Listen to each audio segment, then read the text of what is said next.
Magandang araw sa inyong lahat. Ako nga pala si Jeremy Endino at ang kasama ko ay si Hazel Banagwa. Sa video na ito, tatalakayin natin ang Rehiyong 13 o ang Caraga Region. Sisimulan natin ang ating talakayan ngayon sa araw na ito, ang kasaysayan ng Caraga Region. Ang kasaysayan ng Caraga ay nagsimula noong ika-15 siglo nang ang mga manlalayag ay matuklasan ang mga kalagan na pinaniniwala ang Bisaya ang pinanggalingan na mula sa isa sa 3 distrito ng Mindanao. Nabuo ang pangalang Caraga sa salitang Bisaya na kalagan na mula sa kalag na nangangahulugang kaluluwa o soul o tao. Sa Ingles ay people. At ang A naman nangangahulugang lupain or land. Ang mga kalagan ay may mahabang kasaysayan ng katapangan at walang kinakatakutan. Kaya ang rehiyon na ito ay tinawag ng mga unang mga tagapagtala na lupa ng matatapang at walang takot. Ang Caraga Region ay opisyal na tinawag na administratibong rehiyon at sumasakop sa northeastern part of Mindanao. Ang Caraga ay may binubuong 5 lalawigan. Ang isa ay Agusan del Norte, pangalawa Agusan del Sur, pangatlo Surigao del Norte, pang-apat Surigao del Sur, at ang panglima ay Dinagat Islands. Ilan sa mga pangunahing produkto ng rehiyon? Una, ang palay. Ang palay isa sa mga pangunahing pananim ng Caraga Region. Ang Agusan del Sur ang pinakamalaking producer ng palay sa rehiyon. Pangalawa, saging. Ang Agusan del Norte ay kilala bilang sentro ng pag-aani ng saging sa Caraga Region. Pangatlo, kopra. Ang kopra o niyog na ginawa ng puro langis ay isa sa mga pangunahing produkto ng Agusan del Sur. Pangapat, abaka. Ang Caraga Region ay kilala rin sa produksyon ng abaka o sinamay. Ang Surigao del Sur ang pangunahing producer ng abaka sa rehiyon. Agusan del Norte. Ang Agusan del Norte ay isang lalawigan ng Pilipinas na matatagpuan sa rehiyon ng Caraga sa Mindanao. Festival of Agusan del Norte. Panguna, Sagingan Festival. Ang Sagingan Festival ay isang taunang pagdiriwang sa Agusan del Norte na nagmamarka ng kahalagahan ng saging bilang isang pangunahing produkto ng lalawigan. Ito ay ginaganap tuwing Hunyo at tumatagal ng 1 linggo. Ang mga aktibidad sa festival ay kinabibilangan ng parada ng mga floats, street dancing, cultural presentation, trade fair, at iba pang mga kompetisyon tulad ng pagsasayaw ng saging. Pangalawa, Lizagan Festival o Pista ng Lizagan. Ang Magallanes ay nakikisaya sa taunang pista tuwing ikatlong Sabado ng Oktubre bilang pagpupugay sa patrones na si Nuestra Señora del Rosario, ang Birhen ng Rosario, na kinapapalooban ng misa ng papasalamat, parada at iba pa. Ang Lizagan Festival na ginaganap tuwing Linggo matapos ang pista ay naglalaman ng sayaw sa kalye na katulad ng Sinulog Festival at Pluvial Procession sa Agusan River at Baug River. Pangatlo, Sumayajaw Festival.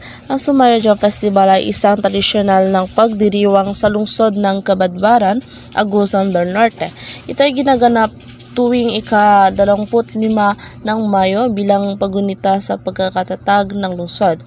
Ang pangalan ng festival na Sumayajaw ay nagmula sa salitang lokal na sumaya na nangangahulugang masayang pagdiriwang at jaw na tumutukoy sa pagsasama. Attraction of Agusan del Norte. Balangay Shrine. Ang Balangay Shrine sa Agusan del Norte ay isang historical site na matatagpuan sa Barangay Libertad, Butuan City. Ito ay kilala bilang tahanan ng mga natagpuang balangay o mga sinaunang bangka noong panahon ng mga sinaunang Pilipino. Pangalawa, Bud Promontory and Eco Park. Ang Bud Promontory and Eco Park sa Agusan del Norte ay isang magandang destinasyon para sa mga turista na nais ma-experience ang kalikasan at malasakit sa kapaligiran. Matatagpuan ito sa bayan ng Opol, katabi ng poblasyon Agusan del Norte. Pangatlo, Butuan National Museum. Ang Butuan National Museum ay tahanan ng artifact na natagpuan sa buong probinsya na naglalaman ng mga lumang instrumentong pangmusika, keramiko, lumang banga, kagamitang pang-agrikultura, tela, kahoy ng kabaong at mga buto ng tao. 4. Diosdado Macapagal Bridge. Ang Diosdado Macapagal Bridge sa Agusan del Norte ay isang tulay na nag-uugnay sa mga lugar ng Butuan City at Buenavista. Ito ay isa sa mga pangunahing tulay sa pagkakilala kay dating Pangulong Diosdado Macapagal. Ang tulay na ito ay ginawa upang mapabuti ang koneksyon at daloy ng trapiko. 5. Magellan Landing Site. Matatagpuan ang mga nagtatanggol na sasakyang pantalan ni Magellan. Ito ang isang lugar kung saan sinasabing nagsilapag si Magellan sa Pilipinas. Agusan del Sur. Agusan derived its name from the Agusan word agasan, meaning where the water flows, referring to the Agusan River that splits the land and meanders south to north in a kilometer. 160 miles, rush to Butuan Bay. It is third largest river in the country. Festival of Agusan del Sur. Bunawan Festival. Ang Bunawan Festival ay isang taunang pagdiriwang ng Agusan del Sur sa Pilipinas. Ito ay ginaganap tuwing ika-21 ng Enero upang ipagdiwa ang kanilang kasaysayan, kultura at tradisyon. Ang festival ay nagpapakita ng iba't ibang mga aktibidad tulad ng street dancing, parada ng floats, trade fair at iba pa. Isinasaalang-alang rin ang Bunawan Festival bilang pagkakilala sa mga natatanging likas na yaman ng Agusan, ang kinikilalang pinakamalaking buwaya sa buong mundo na matatagpuan sa munisipalidad ng Bunawan. Diwata Festival. Ang Diwata Festival ng Agusan del Sur ay isang taunang selebrasyon na ginaganap tuwing ika-21 ng Enero. Layunin nito ipagdiwang at bigyang pugay ang kasaysayan, kultura at tradisyon ng munisipalidad. Napakahalaga ng Diwata Festival bilang pagpapahalaga at pagpapakita ng tagumpay ng mga mamayan ng Agusan del Sur, pati na rin ang pagpapahalaga sa kanilang likas na yaman at alagaan ang kapaligiran. Kahimunan Festival. Ang Kahimunan Festival ay isang taunang pagdiriwang sa Agusan del Sur na naglalayong ipakita at ipagmalaki ang kultura at tradisyon ng mga katutubo at iba pang grupo sa lalawigan. Ito ay ginaganap tuwing ikatlong linggo ng Enero at kasama dito ang mga pagliksahan, parada, sayawan at mga aktibidad na nagtatampok sa mga lokal na produkto at sining ng Agusan del Sur. Ang Kahimunan Festival ay isang pagkakataon upang maipakita ang kasaysayan, kausayan at pagiging matatag ng mga mamayan ng Agusan del Sur. Kaligaon Festival. Ang Kaliga ay isang pagdiriwang ng pasasalamat ng mga higaunon na nangangahulugang pasalamatan ang Diyos sa lahat ng mga biyaya, masaganang ani, matunggumpay na pangangaso, kampanya, pagtatag ng bagong pinuno, kapanganakan ng isang bata at numang pagaling mula sa kahirapan at sakit. Karaniwang tumatagal ang buong pagdiriwang ng ilang araw. Naliyagan Festival. Ang Naliyagan Festival ay isang kultural at makaso ng pagkakatatag na ginaganap sa lalawigan ng Agusan del Sur tuwing 17 ng Hunyo. Pinarangalan nito ang mga taong manubo na naninirahan sa mga kabundukan at ang kultural na pamana ng iba't ibang bayan sa lalawigan. Tafagan Festival. Ang Tafagan Festival ay isang taunang selebrasyon na ginaganap sa bayan ng Santa Josefa. Ang pagdiriwang na ito ay ginaganap tuwing ika-28 ng Agosto taon-taon at ito ang itinagang okasyon sa lungsod. Ang salitang Tafagan ay nagmumula sa wika ng mga Mandaya at nangahulugang magtipon. Santikan Festival o Pista ng Santikan. Sa umaga ng ika-24 na araw ng Trento nang ilunsad ang unang pista, nagusbong ang salitang Santikan bilang isang napakahalagang tatak ng pagdiriwang. Nakuha mula sa salitang Santik na nanghulugang pag-unti o aapula. Ang Santikan para sa Manubo ay nanghulugang pagbagan ng dalawang matigas na bagay na nagdudulot ng pakiskisan o pagkakaroon ng apoy. Mga atraksyon sa Agusan del Sur. Agusan Marsh. Ang Agusan Marsh sa Agusan del Sur ay isang malawak na wetland sa Pilipinas na nakangahanga sa kanyang natural na kagandahan at biodiversity. Ito ay isa sa mga pinakamalalim na wetland ecosystem sa bansa at tahanan ng iba't ibang uri ng halaman, hayop at ibon. Gethsemane Falls. Ang Gethsemane Falls, ito ay tourist attraction ng Bayugan City, Agusan del Sur. Ongov Cave. Ongov Cave is one of the best flanking destination in the province of Agusan Sur. Isa napakalinis na kuweba na hindi gaanong kilala kahit sa mga kalapit na laliwagan sapagkat ito ay nakatago sa kalaliman ng mga kagubatan. May malaking pasukan ito at sa loob ng kuweba, ang tubig ay nangumula sa iba't ibang direksyon ngunit iniinom ito ng mga lokal na naniniwala na ito ay isang pinagmumulan ng nagpapagaling ng iba't ibang mga sakit. Puting Buhangin Cave. Isa sa magandang destinasyon sa pagmimina sa Agusan del Sur ay ang Puting Buhangin Cave. Ito rin ay puno ng mga kahanga-hangang stalactite at stalagmite formation. Ngunit ang kuweba na ito ay magbibigay sa iyo ng takot at excitement kung ikaw ay bago pa sa pagmimina.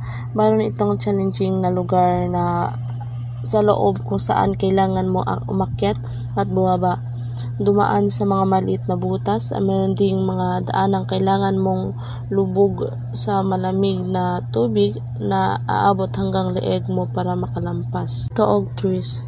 Taog Trees found in Barangay Agraria, San Francisco, in Agusan del Sur. This giant taog tree, also known as Philippine rosewood, is considered the oldest and tallest in the country.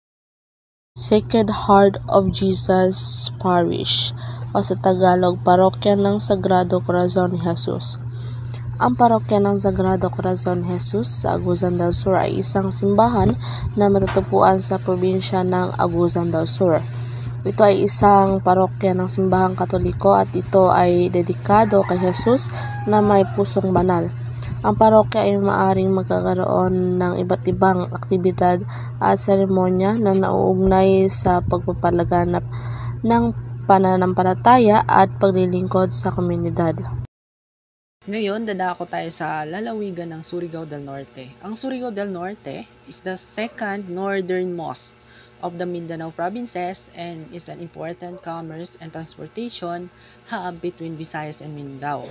The province comprises two islands. The number one is Siargao Island and the number two is Bukas Grande Island. Ang Surigao del Norte ay kilala bilang mayaman sa kultura. Marami silang mga festival katulad na lamang ng Bilang-Bilang Festival, Bunog Festival, Lawigan Festival, Siroy Festival, Stonino de Bad Asay Festival, Tinabangay Festival, at Sakay-Sakayan Festival. Ito ang mga tourist attraction of Surigao del Norte. Number 1, Daco Island. Number 2, Dayasan Floating Villages. Number 3, Guyam Island. Number 4, Hagukan Sohoton Cave. Kabuan Islet, Mabua Pebble Beach, Magpupungko Island and Swimming Hole at Mamon Island. Another tourist attraction of Surigao del Norte, Naked Island, Puyang Beach, Zaragoza Rock Formations, Silop Multi-Caves, Songkoy Cold Spring, Battle of Surigao Strait Museum. Another tourist attraction, Sagisi Island, San Pedro Caciase Footbridge, Siargao Boardwalk.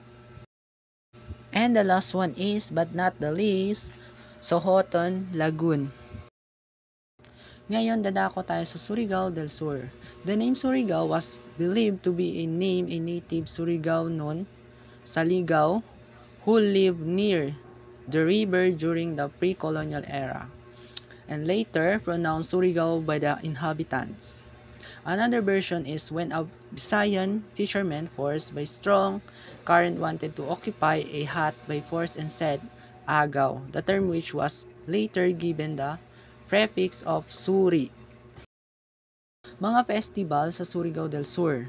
Number 1, Kaliguan Festival. Number 2, Pahingguod Festival. Number 3, Lanuza Surfing Festival. Another tourist attraction of Surigao del Sur, Britannia Islands, Caguate Beach, Cabgan Islands, Cantilian Islands. Another tourist attraction of Surigao del Sur, Laswitan Lagoon, Magkawas Falls, and Lanuza Watchtower. At ang panghuli ay Tinoyan Falls at Enchanted River. Dinagat Islands. The name Dinagat came from the phrase Dinhin ini na dagat, meaning here from the bounty waters. The Dinagat Islands are known for a range of natural resources from metallurgical grade chromite to magkono, Philippine ironwood, and its rich fishing grounds. As such, the area has been subjected to resource degradation, further spurred by the generally poor economic and socio-political condition of the province, as well as by extreme weather conditions. Bugkosan Festival. Ang Bugkosan, na ibig sabihin ay pag-iisa, ay isang panawagan sa pagkakaisa ng mga residente sa harap ng mga hamon na kinakaharap ng relihiyon sa nakaraang mga taon. Kinabog Festival. Ang Kinabog Festival ay isang lokal na selebrasyon sa Dinagat Islands na naglultura at kasaysayan ng mga taga-Dinagat. Ito ay isang pagdiriwang ng musika, sayaw at iba pang mga tradisyonal na gawain na nagpapakita ng yaman ng kultura ng lalawigan. Lawigan Festival. Ang Lawigan Festival ay isang kilalang pagdiriwang sa Dinagat Islands na ginaganap taon-taon upang ipagdiwang ang kayamanan ng kulturang Dinagat at ang sagana nitong likas na yaman. Ang festival Bitaog Beach. Ang Bitaog Beach ay isang kahanghang destinasyon sa Dinagat Islands na kilala sa kanyang malinis na puting buhangin at malinaw na turquesa ng tubig. Blue Lagoon Beach. Ang Blue Lagoon Beach, ito ay isang sikat na destinasyon na kilala sa malinaw na bughaw na tubig at puro puting buhangin. Nag-aalok ito ng magandang tanawin ng dagat at mga paligid na bato. Hinabian Beach. Ang Hinabian Beach ay isa pang magandang beach sa Dinagat Islands. Ito ay may magandang puting buhangin at kalmadong berdeng tubig, perfecto para sa paglangoy at pagsasarap. Isla Aga. Ang Isla Aga ay may maliit na isla na matatagpuan sa maliit na Dinagat Island. Ang isla na ito ay kilala sa magandang tanawin, may malinaw na tubig, puting buhangin at maraming marine life. Bonsai Forest. Ang Bonsai Forest sa Dinagat Islands ay isang kakaibang atraksyon kung saan maaari mong makita ang mga likas na munting puno na katulad ng mga halamang bonsai. Ang mga punong ito ay nabuo at pinaganyo sa malakas na hangin at simoy ng dagat sa loob ng mahabang panahon. Lake Bababu. Ang lawa ng Bababu ay isang mapayapang lawa na nakatayo sa Dinagat Islands. Ito ay napanibutan ng sariwang mga halaman at nag-aalok ng isang mapayapang kapaligiran para sa mga bisita. Sandayo Beach. Ang Sandayo Beach ay isang magandang beach na kilala sa kanyang ginto-gintong buhangin at malinaw na tubig. Ito ay isang magandang lugar para lumangoy, mag-picnic sa tabing dagat at mag-sunbathing. Hagak-Hak Island. Ang Hagak-Hak Island ay isa sa kanyang mga natatanging mga bato na kamukha ng malalaking kabote ng mga pagong. Ang mga likas na anyo na ito ay nabubuo sa pagitan ng mga elemento sa loob ng panahon, nakakaaliw na tanawin para sa mga bisita. Ngayon, dadako tayo sa literatura ng rehiyong 13 or Caraga Region. Tula, halimbawa ng tula ng mga taga-Caraga, Handalumay, Bayokawi, Sambulawan, by Esther T. Tapia. Si Esther Tapia ay nag-aral sa pamantasan ng Carlos at nagturo din siya ng journalism at nagtatrabaho bilang manunulat at tagapaglathala sa broadcast production, ang training center sa lungsod ng Cebu. Yun lamang po at maraming salamat sa inyong pakikinig at panonood sa video na ito. Naway may natutunan kayo sa bidyong ito.